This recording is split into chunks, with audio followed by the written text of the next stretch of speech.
গতকাল আমাদের একটা ম্যারেজ অ্যানিভার্সারির ইনভিটেশন ছিল। বিয়ের আগে এত শাড়ি কিনেছি, এখন অবধি বোধহয় প্রায় 10-12টা শাড়ি পরা বাকি আছে। তাই ভাবলাম আজকে একটা নতুন শাড়ি ভেঙে পড়ি। হ্যাঁ, এই শাড়িটা একদম নতুন, আজকে প্রথম পরলাম।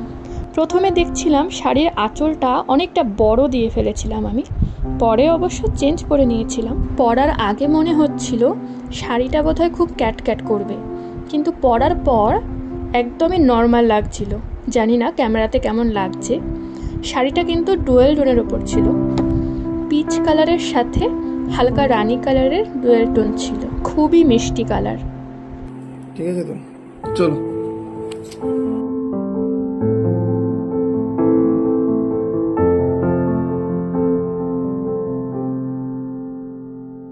ওখানে পৌঁছে দেখলাম বর কনে কেক কাটার জন্য রেডি হচ্ছে আর ক্যামেরাম্যানের সামনে একের পর এক পোজ দিচ্ছে। এটা ওদের ফার্স্ট অ্যানিভার্সারি, তাই ওখানে ওয়ানটাকে খুব সুন্দর ডেকোরেশন করা হয়েছে।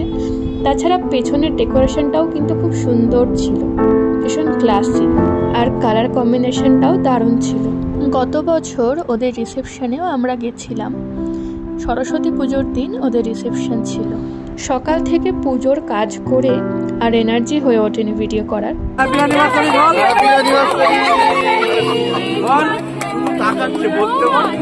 আমার বিবাহ বার্ষিকী আমি খুব খুশি। বল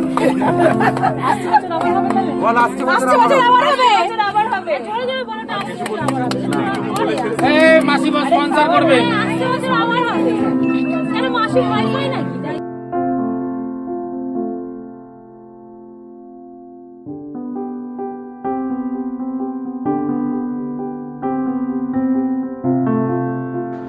এরপর মালা বদল, আংটি বদল, এরকম অনেক ছোট ছোট মোমেন্ট ওরা রেখেছিল।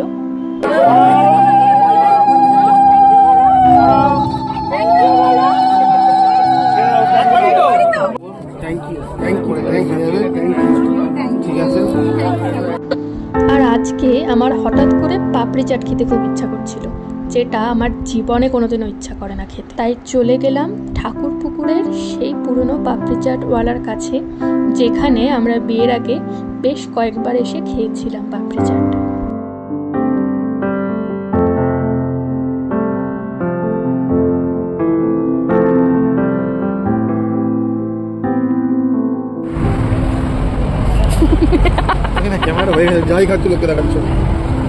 কোথায় গো, কালকে বিয়ে বাড়ির খাবার আমি লোককে দেখিয়েছি খাওয়া। পাপড়ি চাট খেতে খেতেই আমার ফুচকা খেতে ইচ্ছা করছিল, কিন্তু ও বলল চলো প্রথমে মোমো খাই তারপর ফুচকা খাবো। কিন্তু মোমো খেয়েই পেট